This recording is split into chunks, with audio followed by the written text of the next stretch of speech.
my official last time hosting. My unofficial last time hosting will be next month. Again, the third Saturday in November, Ralph Salisbury and Mark Thalman will be reading. Okay. Also, I should mention we're attempting a open poetry reading structure. Open poetry reading. There are these flyers right over there on the table, strategically located by the cookies. And Stephen Blue is the host on that, the organizer. It's November 14th at the New Zone Gallery, which is right on Broadway. What is it? It's about 220 Broadway, something like that. Well, let's see here. 164 West Broadway, New Zone Gallery, November 14th, 6:30, 9:30 p.m. Grab a flyer and I'll give you all the information you need on that. Okay. LeHew, what can I say? Good friend, publisher who has won state and national awards, including residencies from Soapstone and out in Montana. The MAR is Montana Artist Refuge. Her poems appear in Anobium, 1111, Future Cycle, which has an anthology called American Society, What Poets See, excellent book. And she also has work in Pank and a few other 100 places. And her books, first book, Beauty, of course, was a chapbook from Tiger's Eye Press. The next is Always Night, It Always Rains from Winterhawk Press. And forthcoming, Willingly Would I Burn from Moonpath Press. She writes, edits, and sharpens her claws. In Eugene, please welcome LeHew.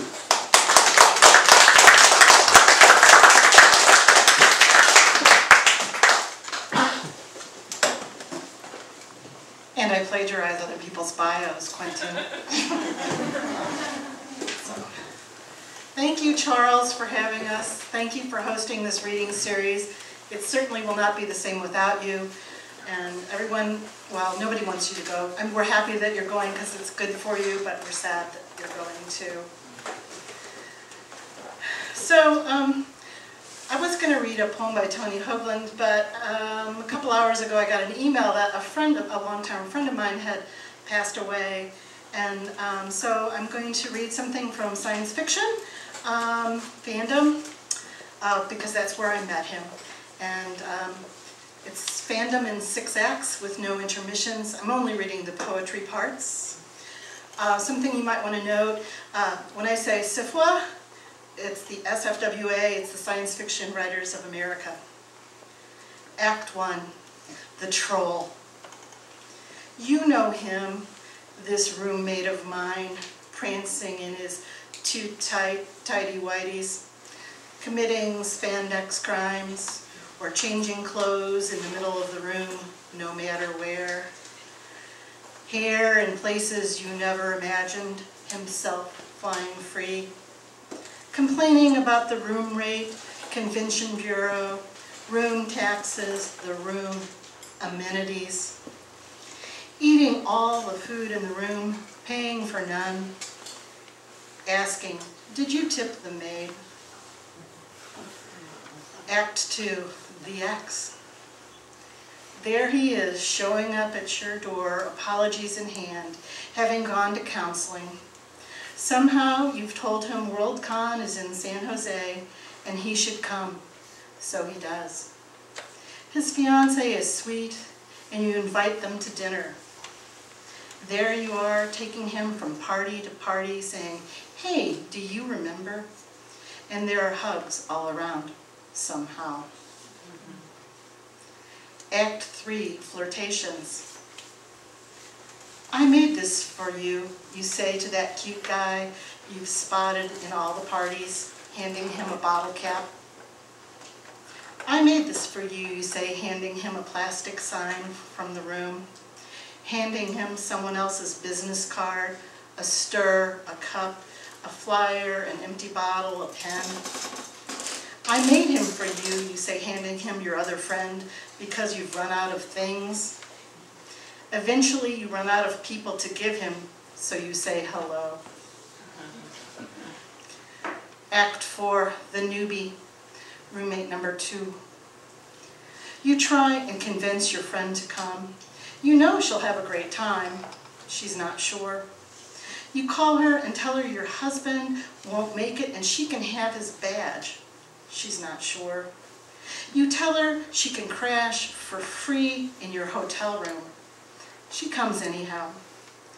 The first day your friend pours through the program book, finds panels, exhibits, stuff she absolutely must not miss. You nod your head and say, see you for dinner. The second day your friend goes to a workshop and it's boring, so she leaves. She goes to the masquerade and says, huh. The third day when you ask her if she's going to the Hugos, she says, heck no, are you? Act 5, authors. You guys might relate to this. He's lost. He's hungry. You have a coupon. He follows you, orders in front of you, grabs a table you don't like, so you make him move. He's an author. He tells you many things about himself. He brags that he is the bartender at the Sifwa Suite. His friend joins you. He's a writer too. He tells you many things about himself. And finally, they ask about you, saying, please don't tell me you're a writer. You say poet, and they sigh. Later, you crash the Sifwa Suite, since you know most everyone there anyhow. You run into the 2 writers, and they try to introduce you to your ex. Act 6, Poison Oak Girl and the Psychic Vampire, roommate number 5. Another girlfriend flies in early to visit you, but you are out of town. She's going to borrow your car so she can BART into the city, plus that way she won't waste any valuable vacation time. Your girlfriend can't find the keys to your car. Does she despair? No, she finds the bus schedule, decides to walk through weeds and undergrowth recently mowed and abated for fire risk. Never realizing, as the oncoming car tries to mow her down, that she has landed in Poison Oak, and she thinks it's a good thing that she has shorts on because she only ripped her legs and not her pants, which she'll need at the convention. And when you do eventually find her worn out from walking mostly 6 miles, the buses were on Sunday schedule, you both jump into the hot tub only to find the next day she is all blistery. So now you have to drain your hot tub and she has to apply Tecnu cream and rubbing alcohol, but it spreads everywhere anyhow.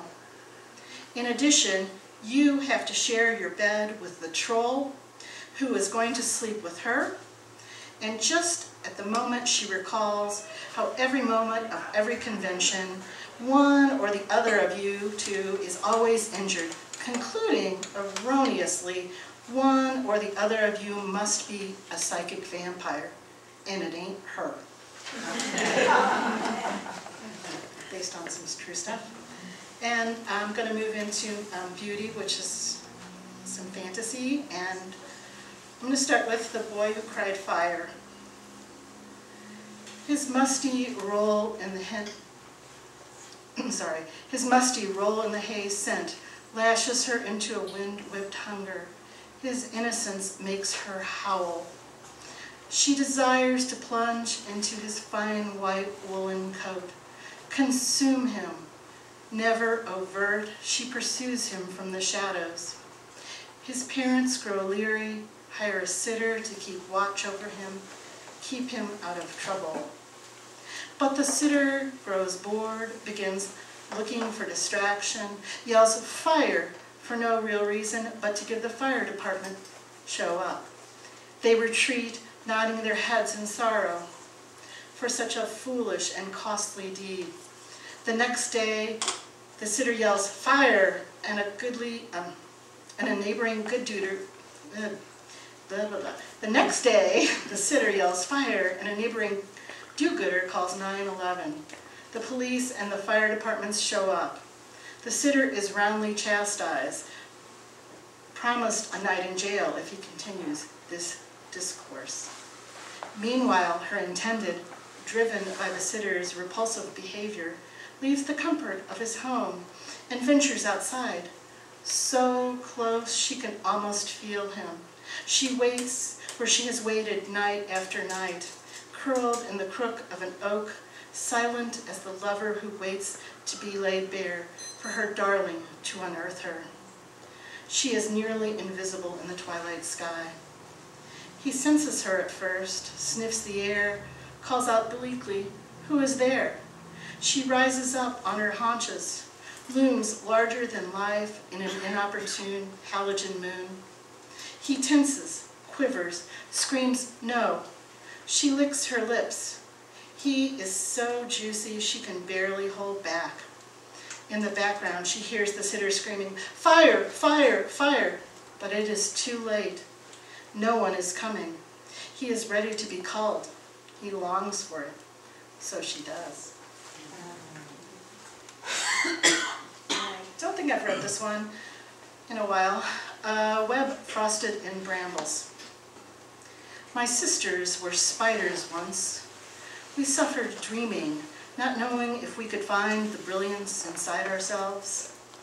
They sewed me into my wedding dress, made a necklace of my teeth. Did they enjoy the hard, bright blindness, the softness of skin, the slow leak in bone tempered by a killing current? First sadistic whisper, exchanging one amnesia for another. At the moment of emergence, everyone, not quite lichen, but slower still. And I gave a workshop at a conference on the Sestina last weekend at a fantasy convention, and so I had to write a triolet, because it's a smaller Sestina sort of thing. So this is it, as fate would have it. It begins in innocence during the harvest moon, at the girl's first blood, as she struts the path in her ravishing red cape, converges with the wolf who desires her surrender. And she wants to give in, taste his surrender, to be reaped bursting under a hunter's moon, to unfasten the clasp of her cherry cape.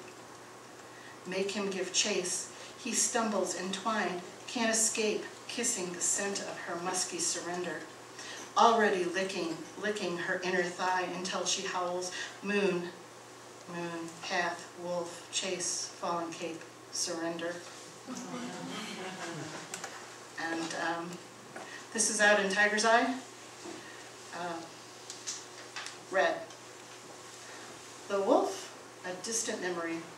The cape, enveloped in plastic, stored safely away in the back of an upstairs closet, a reminder of untamed times. Grandmother's forest is a mall. Red's path consists of sidewalks, streetlights. Her big adventure, hell, she can't remember. Maybe it's accessorizing her Build-A-Bear. She didn't see him coming, and yet, sometime after dinner, the wolf creeps back into her bed. She tries to ignore him. She tries to wrestle. Silently, he weaves himself into her. Red wakes in sadness. His head on her pillow is only the moon. Moon man wolf flings open the door, draws her deeper and deeper towards the wild. Barefoot, off the sidewalk, towards the light, towards the darkness. She sighs, remembers now. The weight of his kiss, the meld of their bodies, his heart, as always, in his hands burning. And now, I'm so excited. This chapbook I wasn't sure was ever going to come out, came out. It's called It's Always Night, It Always Rains. It's in a collection of 10 other chapbooks called Ashes Caught on the Edge of Light, and 10 different authors. This is my cute little cover, this girl with an axe. I totally identify with that. And when I first started writing, I thought I was writing a murder mystery. I was never going to write poetry. And so I joined a murder mystery critique group. And in the middle of that, I quit writing murder mysteries and I started writing poetry, and they didn't know what to do, but they let me stay. And about a year into that, they said, you have to go to grad school. We don't know how to help you anymore. So there we have it. So these are my murder poems, since I couldn't do a whole novel. I love you maybe more. Though lovers be lost, love shall not, and death shall have no dominion. Dylan Thomas.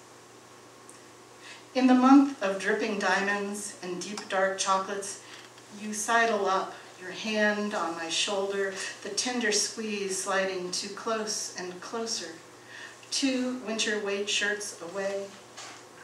In the month of candy hearts, you smell like clover, promise berry and bramble, press ever so softly against my ribs, the knife just beginning to drip.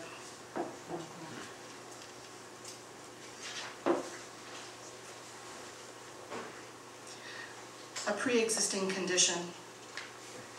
You might be the voice I hear, thanks for making me pretty, like the scent of blood at a 2-star Travelocity price. Thanks for making me a secret we have to keep, like the price of stars or love crimes.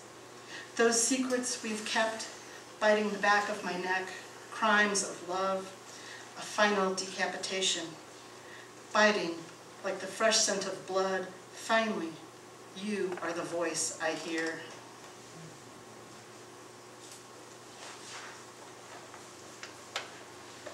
And this is in 22 parts, but they're tiny. Investigative assessment, criminal profiling. Words act so much like human beings that it's sometimes hard to tell them apart from word origins and their romantic stories by Wilfred Funk.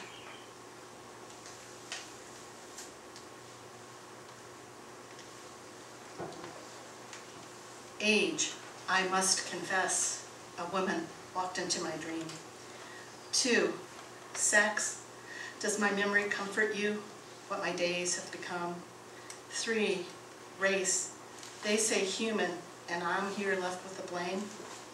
4, marital status adjustment, why this conclusion never ends, wrapped around you, splintering my sorrow.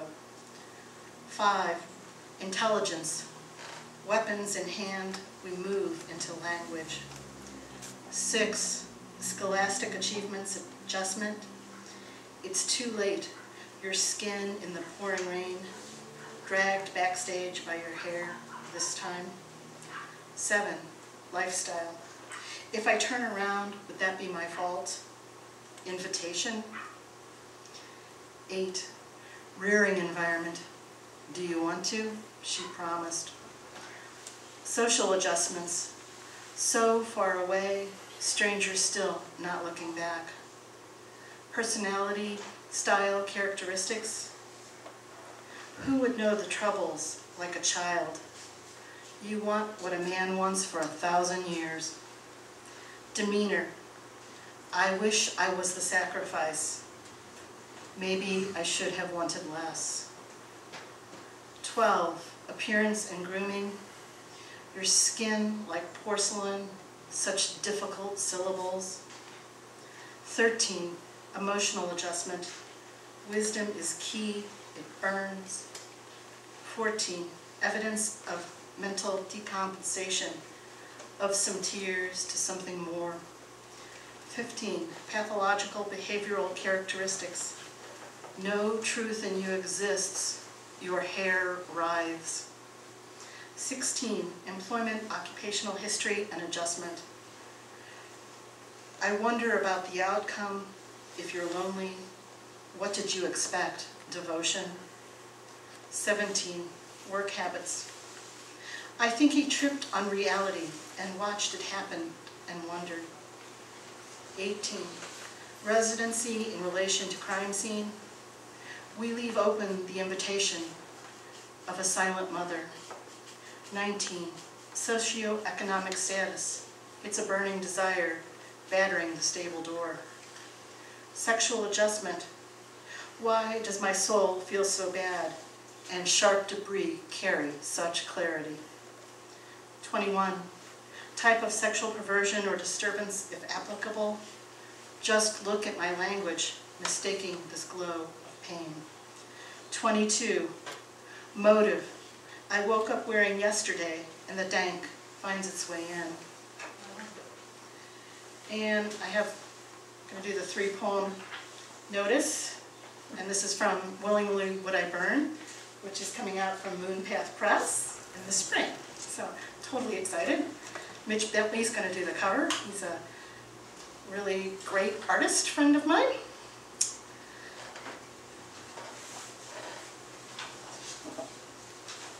Maybe now I can write something besides code. Start again with the obvious. Time is luck. If only the light were here, and dreams, probability like gravity, the odds catching up. I've made mistakes, gathered the pale sediment of our lives. Raven and dove, harbingers of hope, tell us everything. A murder of silence, the echoes of a larger truth. The path between us slippery. I bring change, the fallacy, finger to flame, a fear of apologizing. Using phantom digits to solve mathematical algorithms and all the using phantom digits to solve mathematical problems and all the algorithms it would take. Clearly I haven't practiced that one enough. The tension of triangulation. 1. Through the glass window at Tamarack Wellness Center, glimpsing up from the pool at a vacant doorway, Justine's shade in a new black swimsuit, rushing knife-long into the future and lonely for the past, the chlorine and sparkle manifests at her usual Tuesday 8 a.m. class. 2. Locked in a suitcase full of pomegranates, bursting to be free of compartments, an astronaut caught in the race to Andromeda, devoid of everything but her stilettos, caught in a million stars as suns, as nova, on the blackened visor of her mind. 3. How can you survive the end of the world? You are warmly invited to come and listen to the answer. Not everyone can have lace underwear like me. And my last poem.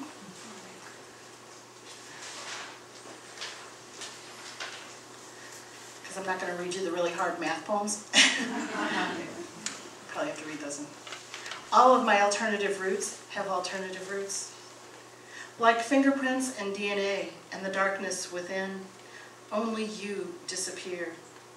Grief deteriorates to grappling, polymers twist, entwine, a double helix measures the question. The ridges on the pads of a finger, the separation incapable of being fixed, echo the velocity of wind. Faces fragment, wary of resistance, I cannot say. When you are asleep, listen to this. Beyond the horizon lie other horizons. Thank you, guys.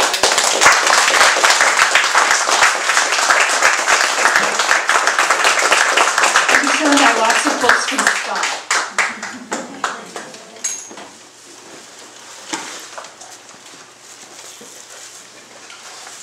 Go to Springfield on Tuesday night. Oh, that's right.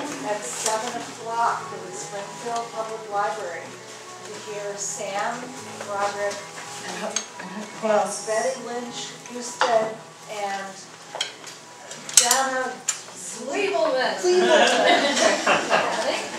And there will be cake. Let there be. Sharon, are you baking that? I know.